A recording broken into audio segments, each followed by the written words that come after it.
Hi guys, today we are going to study about the filter. In the previous section we are discussing about the half wave rectifier, full wave rectifier, their advantages and the ripple factor. मी मागच्या section मध्ये बघितलेला आहे की half wave rectifier म्हणजे काय आहे, त्याचं working construction, तसाच फुल वेव रेक्टिफायर काय आहे, त्याचं वर्किंग कन्स्ट्रक्शन आणि त्याच्यावरती डिपेंडंट रिपल फॅक्टर काय आहे, की जो रेक्टिफिकेशन प्रोसेसचा जो परफॉर्मन्स आहे तो काय करत असतो, इन पर्सेंटेज डिफाइन करत असतो. तसंच आता जो स्टडी करणार आहे ते म्हणजे असणार आहे फिल्टर. तर फिल्टर म्हणजे काय असणार आहे की जे एसी रिपल कंटेंट जे आहे तर ते सायनोसायडल वेव्स मध्ये जे प्रेझेंट असतात तर ते विथ डीसी ज्या वेळेस येतात at the output side of the rectifier तर ते काय केले जातात, रिमूव्ह केले जातात बाय युजिंग फिल्टर. तर त्याला आपण काय म्हणणार, ते एक असे इलेक्ट्रॉनिक डिव्हाइस असेल की ज्याच्या थ्रू आपण काय करणार, रिपल कंटेंट रिमूव्ह करणार आहे. तर रिपल्स म्हणजेच काय, तर तुम्ही मागच्या ह्याच्यामध्ये बघितलेलं आहे रिपल्स म्हणजे काय, the magnitude of AC components. तर ते जे मॅग्निट्यूड असणार आहे एसी कंपोनंट्स इन डीसी, तर प्युअर डीसी मध्ये जे एसी कंपोनंटचं काही मॅग्निट्यूड प्रेझेंट असेल त्याला तुम्ही काय म्हणत असतात, ripples. That ripples remove by using a filter. तर ते जे रिपल्स असणार आहे तर हे फिल्टर या डिव्हाइसच्या साहाय्याने काय केले जातात, रिमूव्ह केले जातात. Then in filter there are many types. Filter मध्ये वेगवेगळे प्रकार पडतात depending on their structure and component use in the circuitry. तर त्या सर्किटरीमध्ये तुम्ही कोणत्या टाईपचे कंपोनंटचा काय करत असतात, वापर करतात, किंवा मग त्याच्यामध्ये त्याचं स्ट्रक्चर कोणत्या फॉर्ममध्ये आहे याच्यावरती डिपेंडंट काय करणार आहे, फिल्टरला डिफाईन केलं जातं. तसंच आता इथे आपण जो फिल्टर स्टडी करणार आहे रेक्टिफिकेशन प्रोसेस, रेक्टिफिकेशन प्रोसेसच्या नंतरचा, तर तो फिल्टर असणार आहे सी टाईपचा filter. C type means capacitor type, त्याला अदर नेम आपण म्हणू शकतो कंडेन्सर. कॅपॅसिटरचं दुसरं नाव असतं कंडेन्सर. मेन कॅपॅसिटर म्हणजे काय, कॅपॅसिटर हा एक इलेक्ट्रॉनिक कंपोनंट आहे which is active component, sorry passive component. तर तो कोणता असणार आहे, पॅसिव्ह कंपोनंट असणार आहे, की ज्याला एका एक्सटर्नल सप्लायची रिक्वायरमेंट असते त्यावेळेस तो काय करत असतो, ऑपरेट करत असतो. तर कॅपॅसिटरचं फंक्शन काय आहे, फर्स्टली आपण बघणार कॅपॅसिटरचं कार्य काय असणार आहे. Capacitor is electronic component which is use for the storaging purpose. तो कशासाठी यूज केला जातो, स्टोरेजिंग. बट स्टोरेज कशाचं असेल, स्टोरेजिंग ऑफ चार्ज. चार्जेसचा तो काय करत असतो, फॉर सम टाइम इन्स्टंटसाठी स्टोरेज करत असतो. Means it gives the output in a pulses form, that is charging or discharging. तर त्यावेळेस कॅपॅसिटर जो आपल्याला आउटपुट देत असतो हे ते दोन कंडिशन मध्ये देत असतो, एक चार्जिंग फॉर्म मध्ये आणि अदर इज डिस्चार्जिंग फॉर्म मध्ये. Then we are discussing about the circuitry of the filter. तर आता आपण काय बघणार आहे, फिल्टरची सर्किटरी बघणार आहे.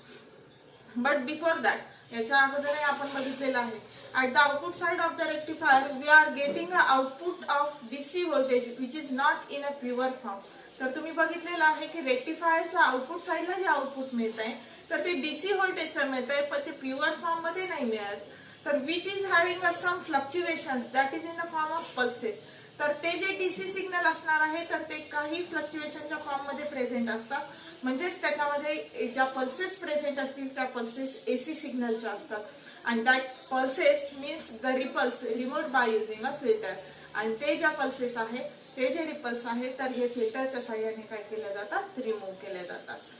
इन दॅट जर ते जे आपल्याला आउटपुट मिळत असतात at the rectifiers output side, रेक्टिफायरच्या आउटपुट साइडला, तर ते जे आउटपुट असतं नॉट इन स्टेडी स्टेट, तर ते एका स्टेडी स्टेट मध्ये नसतं, म्हणजे तुम्हाला एक फिक्स कॉन्स्टंट आउटपुट देत नाही, म्हणजे त्याच्यामध्ये कंटेंट्स ऑफ फ्लक्च्युएशन्स प्रेझेंट असतात. ज्या फ्लक्च्युएशन्स केव्हा येतात, की ज्या वेळेस एखादी वेव्हफॉर्म काय होणार असेल, अल्टरनेटली चेंज होत असेल त्यावेळेसच त्याच्यामध्ये फ्लक्च्युएशन्स ऑकर होत असतात. आणि ते फ्लक्च्युएशन जेव्हा त्याच्यामध्ये ऑकर होतील तर त्यावेळेस आपण त्याला म्हणणार रिपल्स फॉर्म मध्ये आहे. आणि ते अनवॉन्टेड सिग्नल जे असतील तर ते रिमूव्ह केले जातात बाय युजिंग अ फिल्टर. आता सर्किट डायग्राम बघा, जी असणार आहे कॅपॅसिटर फिल्टर टाईपची. फिल्टर टाईप जे असणार आहे हे आपण इथे जे यूज करतो आहे ते आहे कॅपॅसिटर टाईपचं, ज्याला सी टाईपचं फिल्टर म्हणणार आहे. आणि कॅपॅसिटर हा काय आहे, एक इलेक्ट्रॉनिक कंपोनंट आहे की ज्याच्यामध्ये आपण चार्जिंग आणि डिस्चार्जिंग पाथचं आउटपुट मिळू शकतो, म्हणजेच तो स्टोरेजसाठी यूज केला जाईल. In the before sections we are discussing rectifier, आणि rectifier output is in pulsating form, pulsating DC form. तर रेक्टिफायर हा एक इलेक्ट्रॉनिक्स डिव्हाइस आहे की ज्याचं आउटपुट आपल्याला पल्सेटिंग डीसी फॉर्म मध्ये मिळतं, की ज्यावेळेस आपण त्याला AC signal as a input म्हणून देतो त्यावेळेस. म्हणजेच इथे जो फर्स्ट ब्लॉक तुम्ही कन्सिडर करणार आहे तर तो फर्स्ट ब्लॉक कोणत्या टाईपचा असणार आहे तर तो असणार आहे rectifier. And then we are using a filter. रेक्टिफायरच्या आउटपुट साईडला आपण जे सर्किट यूज करणार तर ती कोणती असणार आहे मग फिल्टरची असणार. आता फर्स्ट जो ब्लॉक आहे तो असणार रेक्टिफायरचा. त्याला जो इनपुट सिग्नल देणार तर तो असणार आहे एसी टाईपचा इनपुट सिग्नल. तर तो असतो 230 व्होल्ट. तर 50 हर्ट्झची फ्रिक्वेन्सी आपण काय करत असतो त्याला अप्लाय करत असतो. हा असेल एसी सिग्नल. तर एसी सिग्नल ज्यावेळेस रेक्टिफायरला देतात तर त्यावेळेस रेक्टिफायरचा आउटपुट साईडला तुम्हाला एक आउटपुट मिळेल. तर ते आउटपुट कोणत्या फॉर्म मध्ये प्रेझेंट असणार आहे इन पल्सेटिंग डीसी. एका पल्सेटिंग डीसी फॉर्म मध्ये ते काय असतं प्रेझेंट असणार आहे. Then this output is given to a diagram of capacitor that is filter. तर ते कुठे दिलं जातं कॅपॅसिटरला दिलं जातं. ऍज अ फिल्टर म्हणून आपण काय करणार आहे त्याला यूज करणार आहे. Then this capacitor gives their output across the RL that is load resistance. आणि हे कॅपॅसिटर फिल्टर जे आहे तर ते त्याचा आउटपुट एका लोड रेझिस्टन्सच्या अक्रॉस मध्ये देत असतं. तर त्या लोड रेझिस्टन्सला आपण काय म्हणणार आहे RL. Then we are considering 2 points here at the output side of rectifier that is X and Y. तर तुम्ही इथे 2 पॉइंट्स कन्सिडर करणार आहेत ते असेल X and Y. हे असेल रेक्टिफायर सर्किटरी. इथून पुढे असणार आहे फिल्टर सर्किटरी. तर रेक्टिफायरचं आउटपुट जे पल्सेटिंग डीसी फॉर्म मध्ये प्रेझेंट असेल ते ऍज अ इनपुट म्हणून फिल्टर सर्किटला देणार आणि त्याच्यानंतर आपल्याला एक आउटपुट मिळेल तर ते असणार आहे pure DC form of output. एक प्युअर डीसीचा आउटपुट तुम्हाला काय मिळणार आहे आउटपुट साईडला मिळेल अक्रॉस द आरएल रेझिस्टन्स. तर हे आहे त्याची सर्किट डायग्राम ऑफ फिल्टरची. आणि हे फिल्टर कोणत्या टाईपचं असणार आहे it is capacitor type of filter. आता कॅपॅसिटर टाईपचं फिल्टर काय यूज करतात त्याच्यामध्ये पाय फिल्टर असू शकतं ट्रान्झिस्टराइज यूज केला जातं अशा मेनी टाइप्स त्याच्यामध्ये पडतात. But here we are using a capacitor type of filter. पण आपण इथे कॅपॅसिटर फिल्टर यूज करतोय. आणि why they are using it तर ते आपण काय यूज करतोय काय यूज करत असेल because this components is in small size requires low voltage level. त्याला लो व्होल्टेज लेवलही कमीत कमी व्होल्टेज वरती तो ऑपरेट होत असतो.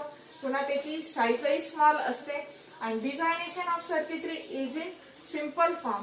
तर ती जी सर्किटरीची डिझाईन आहे ही कशा फॉर्म मध्ये असते सिंपल फॉर्म मध्ये असते. Which gives the output across the small load. तर ते जे स्मॉल लोड असणारे कमीत कमी लोड जे असतील तर त्यांच्या अक्रॉस मध्ये तो काय करत असतो आउटपुट देत असतो. Hence we are using a capacitor type of filter simply. तर इथे आपण काय करत असतो कॅपॅसिटर टाईपचं फिल्टर यूज करत असतो कारण की त्याची स्मॉल साईज असते सर्किटरी सिंपल असते आणि जे डिझायनेशन असणार आहे तेही सिंपल असणार आहे आणि कॉस्टही लेस असते. त्यामुळे आपण काय करतो इथे कॅपॅसिटरचा यूज करणार आहे. Then we are discussing about their working. आता आपण काय बघणार आहे त्याचं वर्किंग बघणार आहे हाऊ इट वर्क्स. तर ते कशा प्रकारे वर्क करत आहे. AC 230 volt that is AC signal is in sinusoidal waveform with 50 Hz of frequency as an input given to a rectifier circuitry. तर 230 व्होल्टची 50 हर्ट्झची फ्रिक्वेन्सी एसी सायनोसायडल सिग्नल तुम्ही इनपुट साइडला देताय रेक्टिफायरच्या. Then output side of the rectifier we are getting. तर त्यावेळेस तुम्हाला काय होणार आहे आउटपुट मिळणार आहे रेक्टिफायरचं. तर ते रेक्टिफायरचं output is in the form of pulsating DC. तर ते पल्सेटिंग डीसीच्या फॉर्म मध्ये प्रेझेंट असेल. Means there is no pure DC. तर तेथे एक प्युअर डीसी फॉर्मचा सिग्नल नसतो. Then we are using a filter at the output side of rectifier. तर इथे काय केलं जाईल फिल्टरचा यूज केलेला असणार आहे. This is C type of filter capacitor type of filter. आता हे असणार आहे कॅपॅसिटर टाईपचं फिल्टर. ज्यावेळेस तुम्ही रेक्टिफायरचं आउटपुट इन्क्रीजिंग व्हॅल्यू मध्ये when we are giving a output of rectifier is in increasing value to the input side of capacitor. कॅपॅसिटरच्या इनपुट साइडला ज्यावेळेस तुम्ही रेक्टिफायरचं आउटपुट इन्क्रीजिंग व्हॅल्यू मध्ये देणार तर त्यावेळेस जे आउटपुट कॅपॅसिटरच्या आउटपुट साइडला मिळेल तर ते कसं असणार आहे चार्जिंग पाथ असेल. म्हणजे ज्यावेळेस तुम्ही जे आउटपुट देता रेक्टिफायरचं हे जर इन्क्रीजिंग व्हॅल्यू मध्ये देत असेल इन्क्रीजिंग व्होल्टेज देत असेल तर त्यावेळेस कॅपॅसिटर काय करत असतो सम लेवलला चार्ज करत असतो. Then output gets across the RL resistance. त्यावेळेस तुम्हाला आरएल रेझिस्टन्सच्या अक्रॉस मध्ये एक आउटपुट मिळेल. ते आउटपुट कसं असणार इन्क्रीजिंग व्हॅल्यूचं. Then we are giving a decreasing value of rectified output to the input side of filter. नंतर तुम्ही काय करता की एक लोवेस्ट किंवा डिक्रीजिंग व्हॅल्यूचं ज्यावेळेस आउटपुट तुम्ही ॲज अ इनपुट म्हणून कॅपॅसिटर फिल्टरला देतात, तर त्यावेळेस कॅपॅसिटर त्याचा करंट फ्लो करणार आहे, डिस्चार्ज पाथ घेईल आणि कॅपॅसिटर डिस्चार्ज व्हायला स्टार्ट झाला म्हणजे तो लोड रेझिस्टन्सच्या अक्रॉस मध्ये डिस्चार्ज होईल आणि डिस्चार्ज झाला म्हणजे त्याची व्हॅल्यू काय होत असते, डिक्रीजिंग व्हॅल्यू तो आपल्याला देत असते. म्हणजे चार्ज डिस्चार्ज अशा टाईपच्या दोन व्हॅल्यूज तुम्हाला मिळेल. केव्हा? ज्यावेळेस increasing voltage as a input म्हणून द्याल त्यावेळेस तो चार्ज करेल आणि आरएलच्या अक्रॉस आउटपुट देईल. ज्यावेळेस डिक्रीजिंग व्होल्टेज कॅपॅसिटरला दिला जाईल रेक्टिफायरचा, तर त्यावेळेस तो डिस्चार्ज होईल across RL resistance. Hair the output waveform of filter. इथे आपण दाखवलेली आहे की फिल्टरची आउटपुट वेव्हफॉर्म कशी आहे. देन आता इथे ज्यावेळेस तुम्ही काय करताय, एक इन्क्रीजिंग व्होल्टेज रेक्टिफायरचं इनपुटला देतायत कॅपॅसिटर फिल्टरच्या, त्यावेळेस कॅपॅसिटर चार्ज होतोय फ्रॉम पॉइंट ओ टू ए. ओ पासून तर ए पर्यंत तो काय झालेला असणार, चार्ज झालेला असणार आहे. देन जे आउटपुट तुम्हाला मिळालेलं असेल तर ते कोणतं असणार, आरएलच्या अक्रॉस मधलं असेल, ज्याला चार्जिंग म्हणणार. इथून इथपर्यंत तो काय झालेला असेल, चार्ज झालेला असेल.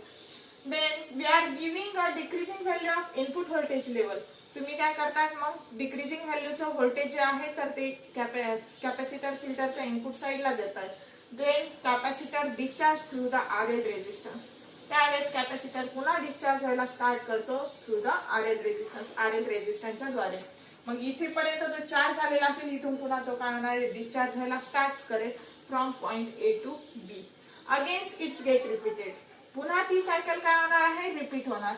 Then we are giving a increasing value of voltage against capacitor charge and gives the output across the RL resistance from B to C. Then gives a decreasing value of input voltage. Capacitors again discharge through the RL resistance. Then we takes output from C to D. That is decreasing voltage. ज्यावेळेस तुम्ही increasing voltage देता त्यावेळेस capacitor charge होईल, तुम्हाला आरएलच्या across एक output मिळेल, ते charging output असतं फ्रॉम ओ टू ए. ज्यावेळेस डिक्रीजिंग व्होल्टेज दिला जातं, कॅपॅसिटर हा डिस्चार्ज व्हायला स्टार्ट होतो, तो आरएलच्या रेझिस्टन्स थ्रू डिस्चार्ज होईल, तो असणार ए पासून तर बी पर्यंत. पुन्हा इन्क्रीजिंग व्होल्टेज दिला म्हणजेच काय होणार, बी पासून तर सी पर्यंत चार्ज होईल. पुन्हा डिक्रीजिंग दिला म्हणजे सी पासून तर डी पर्यंत तो डिस्चार्ज होईल. At the ending of the quarter cycle. आता ही जी सायकल कंटिन्युअस होते त्याच्या एंडला जी व्हॅल्यू तुम्हाला व्होल्टेज लेवलची मिळेल, that is the peak value in magnitude. तर ती पीक व्हॅल्यू मध्ये असेल त्याला म्हणणार पीक व्होल्टेज, व्हीपी. या पॉइंटने ते काय केलं जातं, डिनोट केलं जातं. ह्या सायकलच्या एंडिंग पॉइंटला जी सायकल तुम्हाला मिळते तर ती पीक व्हॅल्यू मध्ये मेजर केल्या जाते, त्याला आपण पीक व्होल्टेज म्हणून कन्सिडर करणार, विच इज मॅक्झिमम मॅग्निट्यूड. तर त्याचं मॅग्निट्यूड कसं असणार आहे, मॅक्झिमम असणार. All these wave having a maximum highest amplitude level. आता ह्या ज्या चार्जिंग डिस्चार्जिंगच्या पल्सेस तुम्हाला मिळालेल्या आहे त्याचं जे हायेस्ट मॅग्निट्यूड असणार आहे, तर हे मॅग्निट्यूडचा पार्ट काय केला जातो, कन्सिडर केला जातो आणि बाकीचा रिमूव्ह केला जातो बाय युजिंग दिस फिल्टर. बाकीचा पार्ट रिमूव्ह करणार आणि मॅक्झिमम अँप्लिट्यूड आपण कन्सिडर करतो. This looks like in a straight line. आणि हे जे आहे हे सर्व तुम्हाला एका सरळ लाईन मध्ये दिसतंय. Means we are getting the output is in a pure DC form at the across output side of the RL resistance. तर तुम्हाला एक स्ट्रेट लाईनचं आउटपुट मिळत आहे आणि ते प्युअर डीसीच्या फॉर्म मध्ये आहे. म्हणजेच तुम्हाला जे फिल्टरचं आउटपुट मिळतंय ते कोणत्या फॉर्म मध्ये मिळत आहे, मग प्युअर डीसी फॉर्म मध्ये मिळत आहे. तर हे असणार आहे कॅपॅसिटर फिल्टरचं वर्किंग. इथपर्यंत त्याचं आउटपुट, कन्स्ट्रक्शन आणि वर्किंग डिस्कस केले. नंतरच्या पॉइंट मध्ये असणार आहे आता जे आउटपुट तुम्हाला मिळत आहे हे अनरेग्युलेटेड असू शकतं किंवा रेग्युलेटेड असू शकतं. When power supply is connected to any load. ज्यावेळेस तुम्ही कोणताही पॉवर सप्लाय जर एखाद्या लोडशी कनेक्टेड करतात, then they are giving a drop in voltage, some drop in voltage. तर त्यावेळेस ते जे आउटपुट तुम्हाला त्या लोडच्या अक्रॉस मिळेल तर त्याच्यामध्ये काही प्रमाणात व्होल्टेज ड्रॉप झालेला असतो. आणि त्यावेळेस जे आउटपुट असेल तर ते अनरेग्युलेटेड टाईपचं असतं, कारण की जेवढ्या प्रमाणात आपण दिलंय तेवढं ऍज इट इज तुम्हाला कॉन्स्टंट व्हॅल्यू ते मिळालेलं नाही, but it is in changes value. तर ते कसं असतं, चेंज झालेल्या व्हॅल्यू मध्ये असतं. आणि ज्यावेळेस तो व्हेरिएशनचा आउटपुट तुम्हाला लोडच्या अक्रॉस देतोय म्हणजे it's gives a unregulated power supply. तर तो काय करत असतो, एक अनरेग्युलेटेड पॉवर सप्लाय प्रोव्हाइड करत असतो. Then some devices require a regulated type of power supply. आणि काही डिव्हाइसेस जे असणार आहे तर त्यांना एक रेग्युलेटेड टाइपचा पॉवर सप्लाय रिक्वायर्ड असतो. Then there is use of some special purpose diodes as a regulator. तर त्यावेळेस काय केलं जातं, काही स्पेशल पर्पज डायोडचा यूज केला जातो, जे आपण रेग्युलेटर म्हणून काय करणार आहे, इथे यूज करणार आहे. Some special purpose diodes name as, काही जे स्पेशल पर्पज डायोड आहे तर त्यांचे नाव सांगते. फर्स्ट फोटो डायोड, नंतर आहे LED light emitting diode, third solar cell and fourth is zener diode. तर असे जे स्पेशल पर्पज डायोड आहे तर त्यांच्यामधला zener diode as a regulator म्हणून यूज केला जातो. मग आपल्याला जर fix steady state output voltage पाहिजे असेल, एक कॉन्स्टंट व्होल्टेज रिक्वायर्ड असेल फिक्स व्हॅल्यूचं, then we are using a Zener diode as a regulator. At this point we are discussing in the next section. Thank you.